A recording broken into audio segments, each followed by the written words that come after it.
support taatee haasoonni saniin dhufuu fi haasoonni akka nama haasawamus garaagarummaadha qabaa jechuudha. Kanaaf waa hedduu of keessaa qabata. Garuu gama aartii kanatti Oromoon artistoonni kun rakkoo akkam keessa dabare waan jiru amma laal if gaafachuu waan qabnurraa anamma akka artistitti illee nan fudhatina hanga booda akkasin na fudhadha amma nuti eetiin haasawaa nuti ummanni waa'ee aartii Oromootii fi artistoota Oromoorraa maal beeyna hagam beeyna nuti uffannee bareennee yeroo isiniin haasoon yeroo viidiyoo irraa utaallee maal jennu san qofa beeytan moo duuba keenya ni beeytan dhugaa dubbachuuf reality irraa dubbanna amma waan wallistoonni biraa jedhu waa ummataa laalchisee waa'ee qabsoo laalchisee maal laalchisee akka ummataatti isin immoo boodaas xiinxaladhaa waan feetan jedhu maaliif artistiin ka ummataati banaadha akka feetanii qeequ mirga qabdan sani mormuuf hin dhufne namas deeggaruun dhufne wallisaas deeggaruun dhufne takka wallisaa qeequuf hin dhufne if isini wajjin if kaayetiin akka ummataatti wantoota if gaafachuu qabnu cimina keenyas dadhabina keenyas sanirratti mari'achuuf dhufe waan hedduu tokko waan hin argaa jiruuf dhage tokkoffaa hagam takka beeytan gubbarraa hamma jalatti hooggantoota irraas warra barate irraas kan baratan irraas wanni warra aartii galee fi kan galaniif hunda hagam takka artistoota Oromoo beeytan tokko dureef gaafachuu qabna bara waa faarsuufis qeequs dura lammaffaa artistiin Oromoo kun maal keessa dabaree as ga'e hogguu namni interview irratti fi namoonni hubate tokko haasa'u san dhageessan moo did you really jala buutee researchii gootee artistoota wajjin haasoytee yaada isaa hubattee ammaan namni na wajji taa'ee haasoyee ni jira isineenuu adda fagoo jira saahibboonni kiyya hedduun jechuu wajjin taa'uu malee wajjin alas bahuu malee mee wanti ati keessa dabarte artii kana akkanaan itti hojjechaa turte waan kanas si fidee fi yeroo hojjettu immoo wantoota si qunnamaa turee fi akkamitti waan hojjettu kana hoo haala kamiin supportive gootee hojii kana hojjette jettanii namni na gaafattan ono as keessa warri jirtan saahibboonni koo ni jira hin jiru namni biraa dunyaan biraa artistoonni biyya biraa immoo akka keenya waan jiru isaan immoo laaltanii jirtanii tokkoffaa isaan miidiyaa garaagararraas yeroo dhufan autobiography isaaniitis waan barreeffamu hunda keessatti guyyaa dhalatanirraa eegalee rakkoo mana isaanii keessarraa eegalee akkaataa karaa artiitti dhufanirraa eegalee waan isaan danqaa turerraa eegalee hundi achirra jira ummanni isaa achirraa hubata namni waa barreessu waa beeku tokko seenaa artistoota Oromootu ka barreesse jira tokkoffaa saniifuu hireen artistoota beekuun ummata keenyaaf rakkoodha jechuu sinii galee karaa biraatiin artistoota kana akkamitti ilaaltan waan jiruutu na cinqa yeroo baay'ee what is art artiin maali backgroundin artii maali artistiin kunoo gosa meeqa wallisaan tokko yeroo karaa wallee dhufu akkamitti dhufa maaliif dhufa tokko taalantii inni qabuutu isa fida tokko hoobii inni qabuutu isa fida wallisuu jala tokko biizinasaf dhufa haqabsoo galuus tokko rakkoo mana keessa jirtu naannoo keessa rakkuma gaafa dargii yeroo watidirinaa bar namni osoo dhaqanii manatti hin qabin fadhiin dhaquu ture hawaan nyaatu dhabee asitti rakkachuurra achuma keessa deemaa haa du'uu at least warri nu qaxaru acha keessatti nyaatallee taatu nuu fidaji warra qabsoota naggaluu jira ka qawwee qabatee deemu hundi isin kaayoo ganamaatiif deemee jettanii yaaddanii waan ju'ufaa tuna dhagaama beeytama maaliif jennaan riizinii qaba namni garuu kun hundi at some point yeroo takka ifa baati gaafa wanti san mul'atte hoo maa mormita dhiisi siin jechuu barbaadeeti like amma wanni jalqaba giseen dubbadhu waan takka dubbachuu rakkoo dhiisuu rakkoo yeroon isiniin jiru akkaataa itti lafa keenyu osoo beeynuuti akka itti lafa isinii kaayuu deemnu sana namoota hedduu waan hubanne tokko karaa dallansuu karaa arrabaa karaa waan biraa deema garuu amma maalirra hin geebeetu dhugaa walitti himnee wal barsiisaa yoo deemne tokko karaa itti deemnu irratti akka fuulleeffannu nu godha. Lammaffaa obsa kana akka waatti obsinu baranna. Sadaffaa akka karaarraa mammeene waan hojjennu sanirraa attentionii keenya akkam facaane wal godhuufu nu gargaara. Let's talk about it. Haa haasoynu. Waan jo'uufin dubbachuu jira jechuudha. Ammoo waan maqaa dha'uun feene tokko maqaa dha'uu deemu. Wanni kun yeroo dheeraa na keessa jira. Garuu arra jecha caalaan jeerraa jecha lamaatu barreesseen ture reefu. Waan yeroo hedduu yaaduudha kun inni jeefi miti. Aana qofaa miti ammas artistoota Oromoo hanginiin beeku hundii fi kaniin hin beeknellee ogguu bakka takka waliin dhufnee ni haadhimmi hedduu ka'a. Hundi rakkoo lamaan san ni qabadhaan. Rakkoon tokko wanti isin aarsu, wanti isin hunda iyyisiisu, emotional isin godhu hogguu artistiin tokko ijjannoo biraa fudhatee waan silaa Oromoof gaariidhama akkanan taane jedhurraa karaa isaa toletti yeroo gore wanti isin aarsu duraan dursee maaliif waan Oromoo ta'eef waan jaalattaniif irra guddaa immoo gaafa wallisaa ture san waan bu'aa buuseef kana haaduun qabnu. Faayidaa isaatis waan argineef Oromoo waan ta'eef waan jaalannuuf maaliif akkana godhaan malee wallisaa nafxanyaa kan nu arrabsu warra siyaasaa isaanii kan hundatti nuti maaliif wallisaa isaaniitti isaata warra diraamaa hojjetu wayitti dubban nama akkas jette jennee hin jennu nuun galchu ni beeyna diinummaa isaanii nuun fedhanii bu'aas nuun buufne. Keenya garuu waan bu'aa buuseef waan Oromoo ta'eef waan jaalannuuf karaa nuti yaannurraa hogguu gore kan nu aarsuuf kanaaf diina miti nuti walitti argite gaariidha san. Garuu nuti hoo warra jaalannu kana akkamitti qabaa turree waan jiruuf gaafadhaa. Ifaa gaafannu dhugaa yoo dubbanne yes aaruu mirga qabdan, arrabsuu mirga qabdan, qeequu mirga qabdan waan bu'aa isinii buusee tureef. Ni kaannaa dhugaa moo dhugaa miti.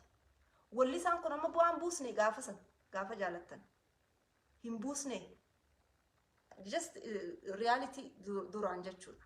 Gaafa qabsoosan sirbii isaa tokkichisan bu'aan buusne naman dammeessine qeerroon dammeessine amma laalina gaafa san if duuba laala buusee jiraami dhugaadha san. Arras akka akkas ta'uu feenaa kanaami kana maarsu. Yoommoon tahin maaliif hin usne maaliif waan Oromoo garaa madeessa waan tokko waan ageenistii keenya deemaa dubbataadha. Sun immoo akka itti ilaalamu qaba. Namuu akka tokkoo miti isiniin jeen jira. Obsas haa ta'u, yaadas haa ta'u, haasawaas haa ta'u, communication skillii fi akka itti waa dubbatanii fi waa osoo nama afaan hin baane hunda namni kun ogguu aarillee itti waa lafa kaayu haxinxaluu danda'u. Namni aaree waa hedduu jedhuu danda'a beekadha. Takka ammoo akka itti dubbatu hin beeku ta'a. Takka ammoo he doesn't care. Jalqabumaa waayuma kanaa biizinasa ta'a, feemiif ta'a, rakkoof ta'a, uma fedheef ta'a hin beeknu nuti. Garuu kun hundi nu akkaataa nama saniitu murteessa. Isinii galee? Nuti immoo akki itti amma wal gaafachuu qabnu namoota jaalannu kana nama bu'aa nu buuse jennee yaannu kana gizee itti aarru in general artistoota Oromoo kana Oromoon akkamitti qabaa turee fi akkamitti qabaa jira. Maal godhaa turree fi waan joof gaafadhaan isin fakkeenyaaf CD Oromoon baasu tokko isinumti nama 3,000 as keessa jira. Sakandii takkaaf gaafadhu CD Oromoon baase meeqa bitti? CD kiyya nama meeqa bitti? Nama meeqa bitti? Biyya dangalu keessa saa ta'u konsertii biyya garagaraatti nama meeqa seena? Wallisaan Oromoo gizee biyya alaa dhufe nama meeqa seena? Nama meeqa jabaadhu ja'an? Ask yourself. Isinii galee wallisaan Oromoo anamma osoo deemtuun emotional ta'a. Maaliif nagubaa deemaa jechuudha. Ibsirreessuu qabna nu hundi jechuudha. Oromoon qabsoo karaa hedduun qabsooyti. Wallisaan Oromoodha jaanii wallistoonni garii yeroo isin aarse wallisaa Oromoo hunda walitti qabdanii warri asirraa arrabsaa jirtan hedduu jira. Waan ummanni joo waan namni joo akkamitti deebii kan itti warri jettanu jira. Deebisuun qaba isiniif kanin hojjedhu. Ummatuma nama arrabsu kanaafi hojjedha. Sirboota kiyya inumaatu warreen gurguddaa warreen hayyoota irra isintu dhaggeeffata. Isintu kilabatti taphata. Isintu mana keessatti telefoona keessaa qabaabar. Kanaafuu isinitti dubbachuun dirqama kun siyaasaa miti waan biraa miti. Izaba artii Oromoo isinirratti depend taane isin qabna waan ta'eef akkaataan itti nu hubattan hogguu waa balleessinees akkaataa itti nu qeequu qabdanii fi maal nuti hoo maal gooneeti jarri kun give up godhaa jira jettanii yaaduudha qabdan. Yeroo ammaan tana warreen ifa bahee faayidaa garagaraatiif haa ta'u fedheefuu haa ta'u iddoo biraatti galee as deebi'ee immoo ajajaanis haa ta'u yoo dubbatuu baate immoo faayidaa saniin dhabaanis haa ta'u yookaan immoo waan hin argachuu silaa qabu hunda hin arganne waan jarri fedhu kana je'uun qaba je'ee tuma ka'ee haasoo haa ta'u hin beeku. Isinii galee sanii miti warra dirree beekanaa miti warreen isiniin argin ha wal beeyin ha as keessa probably nalaalaa jiru ha xarafarra jiru ha piroosesa eegale ha lafa kadhachuu jiru ha koondominiyeemillee kan namee fi namni hin argin ha isin ammallee sabboonaa jettaniin fa'a akka ta'uu dhabee kana je hunda jala jiru jira ganaa namni 50 asirratti isinii ba'u ta'a. I'm telling you an kanatti na beekan wanni na beekaniif Oromoon hangi tokko nin dubbadha reality jiru in dhoisu I'll talk nin dubbadha saniin godhu jira ammallee haamari hannula jechuuf hin dhufee mire hedduudha immoo wanni isinii jechuu barbaade namni walirra oosa qaba namni kaan walli isaanis kaan kaayoof kaan immoo dantaaf kaan immoo taalentiidhaaf kaan biiznesaaf dhufa jenne biiznesa kana keessa bar sirba qabsoo sirbuunis ni jirti. Biiznesa kana keessa sirba qabsoo sirbuun ni jirti. Kanama onnachiisee nama kaasu maaliif jennaan ummanni bal'aan qabsoorra waan jiruuf magaalaa baasaaf waan ta'eef garuu sirbi qabsoo dhugaan gaafa waan sila argatu san dhiisee lakkii qabsoon san hin xumuramne ummata kanaa wajji wanniin je'u san dhugaa ta'uu isaa jechuu hanga dhumatti gaafa deemu ni beeytaa jechuu addaan yoo hin deemne hoo siif galaa jechuu ni dhiiftaa jechuu tokko tokko immoo kanuma hiyyummaan rakkoon wanni meeqa isa cinqitee give up godhuu jira. Akkamitti godhaa ummanni keenya dhumaa jira. Ulfa garaa qabdu osoo ajjeesaa jiranii barattoota osoo ajjeesaa jiranii Oromoo saamaa osoo jiranii walirratti ilmaan namaa akkatti guyyatti meeqa fixaa osoo jiranii akkamitti akkana godhaa jettan haa ta'u namni isiniin jee bar walirra jabaa waraanni qabsoo Oromootiif du'aa ture hundinuu osoo qabsoon hin raawwatin bar hadeemee jira bar waraqaafaa galfatee naagahee dadhabe yaana gadhiisaa jee gaafataan gariin badee deemaami.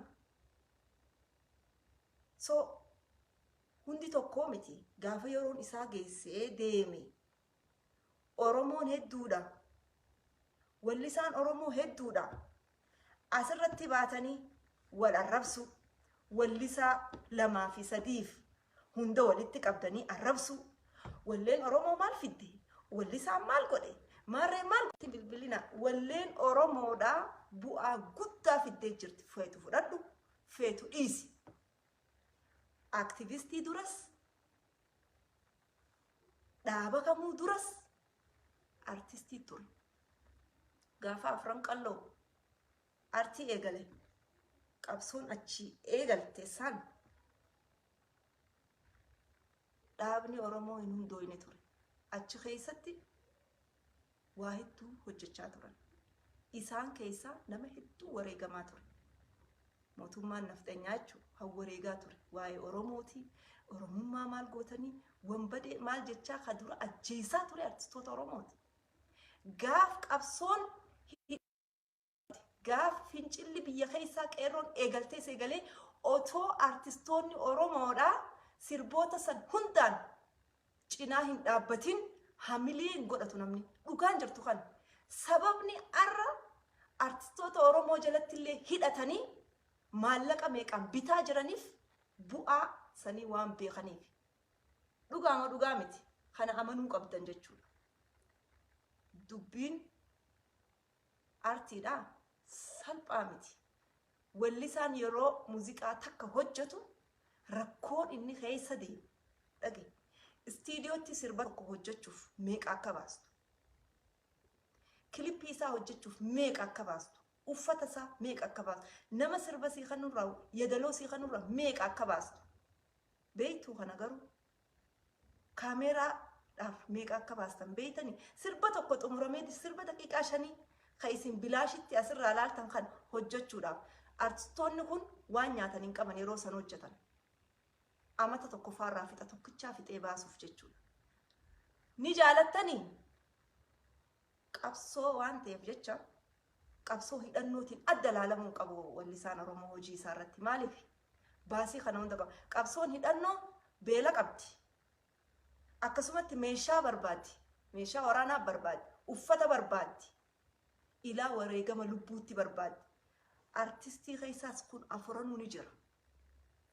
Yeroo waan ummata kakaasaa taphate dhiyeesse ni hidhama ni ajjeefama. Ajjeefamaa hidhamaan turre ni kaaddanii. Yes. Beelaati sadaqaa kadhachaa hojjechaan turre wallisaan. Yes. Maallaqa baasii kana hunda baasaan turre ni feesisa.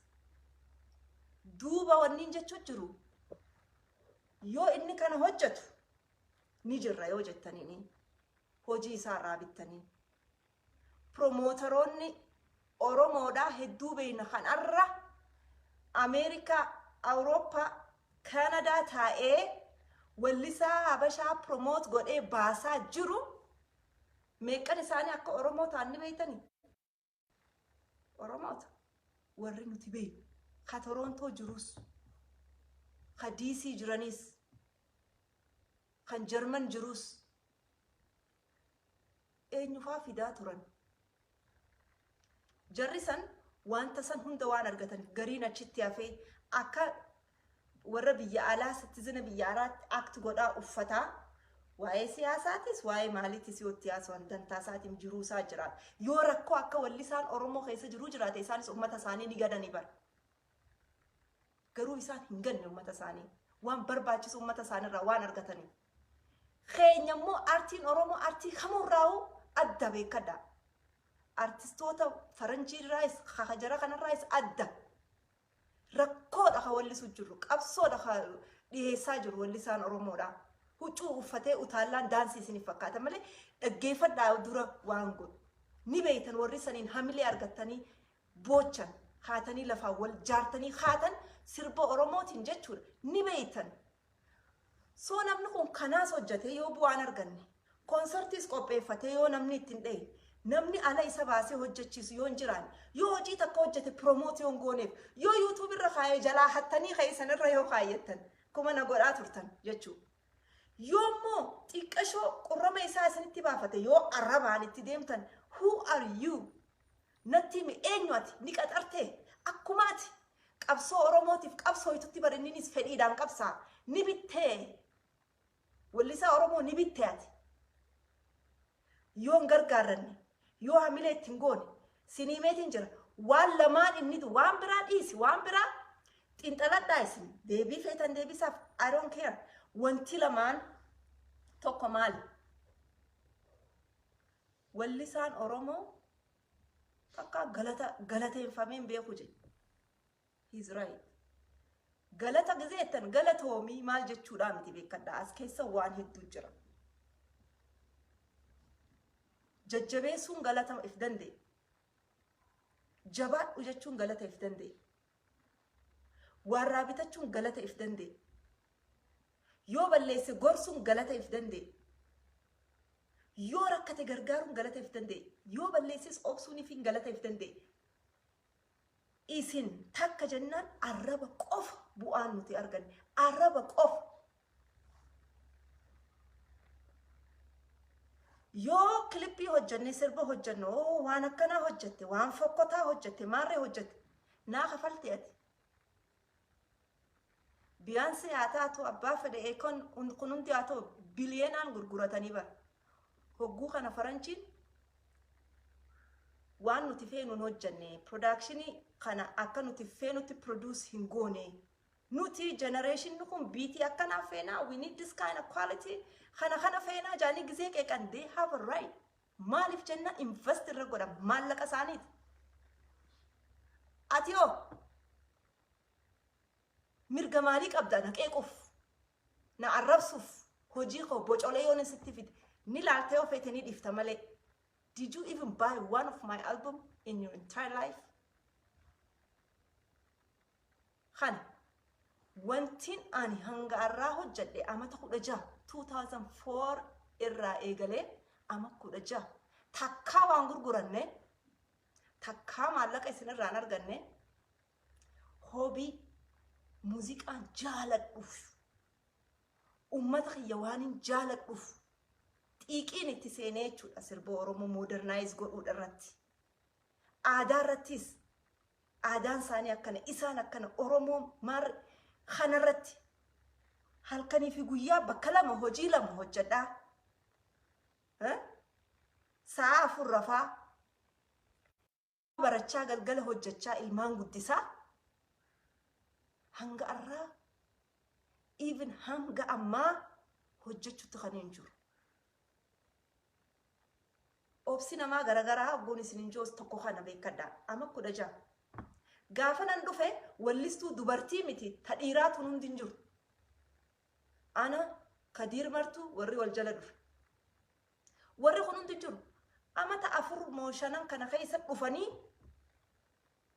yeroo takka takkaas wanni amma obsaa fi gartee dandeettiin namaa garagaraa akki namni itti yaadu garagara jiru amma sadii walliftee galatan argannee jechuunis xiqqoon ulfaate warra amata 50 mollisee akka Ali Birraa faajira akka Elamoo Ali jira huno as wajji jirra diino Elamoo Ali amma go'as jiru kana akkamitti akka jiru takkaa fuula nama duraan dhaabbanne takkaa osoo hiree qabu osoo gaafatan osoo yaamanii takkaa hin dheen imagine amata 4 miti amata 40 hawallise amata 16 warri amata 2 wallisees akkas jaachu garaagarummaa jira kana akka hubattaniif amma maal jechuu kiyya osoo hin taane kana hunda xiinxalaati wallistoota amma haraarra jiru kan agartanii gargaara hiyyummaan waan naman gooneen qabdu agartanii iftoo addaati online kanaan busy god leave the person alone waan harkaa qabdan irratti akka warreen biyya biraatti artistoota keessan kaan qabadhaa ani fi xiyyaa fi mtakanii naasoo jiru alhamdulillah fedhuhaa qabaadhu fedhuhaa dhiisu akka qabsootti qabsoon anaaf akka addaatti ilaala waan biraati akka artiitti immoo kaayoo if dandeen qaba kanaafis fedhi hoobi jaalal sigalee waan kiyya rakkootiyya rakkoon arku ta neechara ta biyyaa ta maalii kana hunda artii jechuun is universal it's everything achi keessa jira without art addunyaan tunuu hin jiraatu mukni akkana sossookuun isa artiidha sanirraa haasa'uuf keessi kiyya guna cinqame dubbachuuf ibsachuuf gammaduuf kana hundaaf waanin godhuuf waanin arkadhu irratti fookasiin godhu garuu an akkas ta'ee fi namuu akkasii miti akka kiyyaas hedduu jira kana caaluu jira akka amma warreen gurguddaa kan lubbuutti wareegame kana hundaa jira isaan irraas waa hedduu waanin baradheen qaba keessattuu isaan keessatti hin guddadhe waan ta'eef biyya alaatti nu hoogoo banaarraa kaase kan amma sossoo hin dandeenye kan isin quban qabne kan sirerra ciisee namni ficcaan jalaa fuudhu forget about me forget about everybody else wallistoota kan nu hoogoo banaa did you see khanafa yaadani wani nisrin jof warra hojjate akka isin feetan ta'e osoo takka kararraa maqinuu du'uuf sirarra ciisu maal tokko kana lammaffaa maal jee hoogganas haa ta'u beekas haa ta'u aktivistiis haa ta'u argitee wanni inni walitti qabe warreen gurguddaan kun yeroo itti haajaman malee irraa quban qabanii takkaa yeroo itti haajaman qofatti bilbilanii that's true too. Bal iseellee yoon hin dubbanne dhugaadha. Namni nama jajjabeessu fedha. Namni walirra wanti. Namni mooraala yoon kannineef waa takka hojjechuu hin feene hin dandeenye jira. Hamileen cabxee kabadu. Hay amanuu qabdan kana bar namni walirra jabaa. Walirra laafaa namni defee hamileen dura cabxu hamaatu jira. Wal jabeessuu qabnaa. Ay inni hoogganaa. Inni hoogganaa inni aktivistiidha. Maaliif wanni jaamitu hundinuu hooggana hanga qabsoo sirritti oofaa jirtu walli isaanis ciccimaan aktivistoonnis waliin hojjetaa jiran yeroo isaan kana hojjetan artistiin asiin support godhee hojii isaanii yeroo falmaa isaanii gaggeessaa jechuudha. Kana garuu gaafa qabsoon Oromoo xumurtee an akka kiyyattiin beekadhaa ka jarjaree kana dubbate Uma haa dubbatu an kana hunda arraa miti gaafa bilisoomne gaafa waan feenu arganne barreeffachaa kaayyannaa bara ni dubbadha an ni dubbadha amman dubbadha qabxiin lameen tun garuu qabxii cimtuudha. Hogguu nu barbaadan qofa bilbilan jechuun heloo akkam fayyaa jechuudhaa miti akka harreefu jeetti galateeffachuu waa hedduu akka if keessaa qabdutti heloo fayyaa jechuu miti bilbilanii. Waan hedduu qabaa isin finimma amma miti garuu xiqqishoo haa ta'u haa bilchaattu qabxiilee hedduu waan hin qabu fin isiniim kan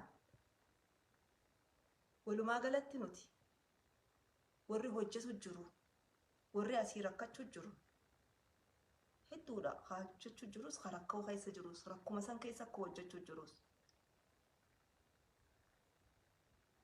hojii kanarratti garuu wanni isiniin jechuu barbaade namni kun akka abdiin kutanne support godha akka gartee waan qabnu hidhannoo qabnus haa jabeeffannu warra hidhatee qabsoo tana galmaan ga'uu dandeessu hedduu qabna haa gargaaru jennutti warra afaaniin muuziqaan fideemmoo dhawus jechuu diina dha'uu barsanis haa hidhachiifnu jechuu hidhachiisuun maal wannuma inni fide kana bakka itti godhiif kana gisee fuudhe waan sanirra jabaa ammaas qabee fida.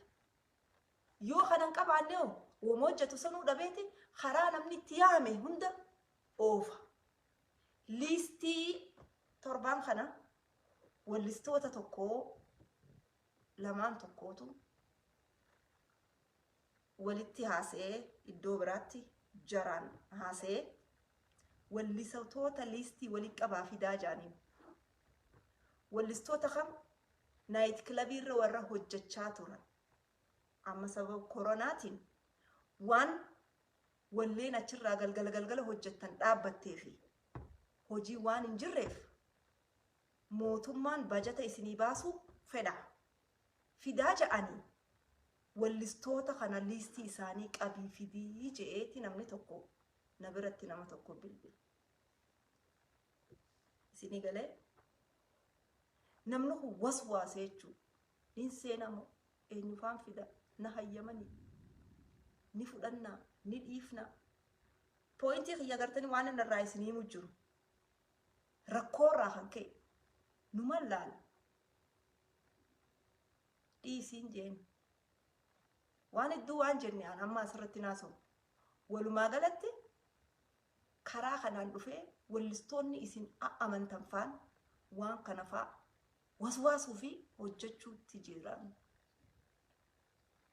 Oromoo jibbanii miti qabsoo Oromoo jibbanii miti harka kannaa jira rakkoo cimaa qaban yeroo ammaan tana gandarra deemaa bulaa jiran. Hanga yoom akkana jiraannaa hojii akkamii hojjannaa uummata leeyna walleen Oromoo addan cinnee bara onlaayinii kanarra dalageetuma isinii baasanuma laaltan arraba malee isinii sappoorti godhuun ammaan kana dabarte rabbiin guyyaa tokko walitti qabee adeemsu rabbi rakkoo nama hunda rakkoo keessaa baasu garuu warra jiru qabadhaa oromoo warra jiru qabadhaa gargaaraas toota keessa nama akkami jiraata namni qabsoo jiranii baramu qabsoo jiranii qabsoon tuni waa malee gad hin geeffamtu maallaqa ergaaf isiniin jechuutti hin jiru waan isiniif fidan kana gargaaraati koronaan kunis hogguu bahe promote godhaa biyya alaarra faa oofaati koonsartii faa hojjetanii nama 4 nama 5 warri alaa koonsartii baatanis fedhu hojiinsaa inninis feemasa tahee dhiisee miti gabbahaati just support yoo sirba laaluun feene yeroon qabaanne hulaarra dhaqaatti keessa sanbitadhaa deebi'aa gala jabeessa qabsoon karaa hundaan deemuudha qabdi ammaan tan ni barbaachisa aartiin ni barbaachisa isinii galee nama fitti kofalchiisuu hin qabnu wal hubachuu barbaachisa waliif obsuu barbaachisa nama qeequu qofa osoo hin taane irdina keenya beekuudha qabnaa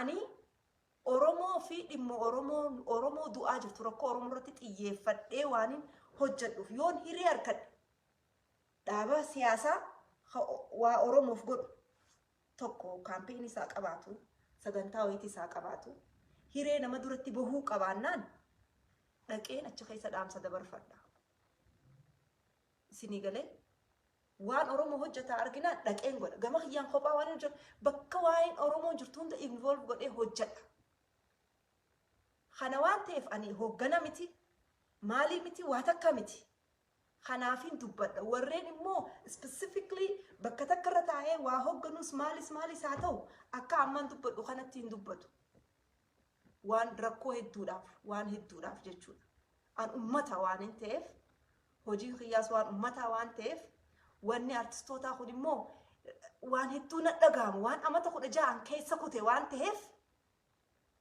rakkoolee akka anis ta'e warreen nuna duraa sunis dabarsan san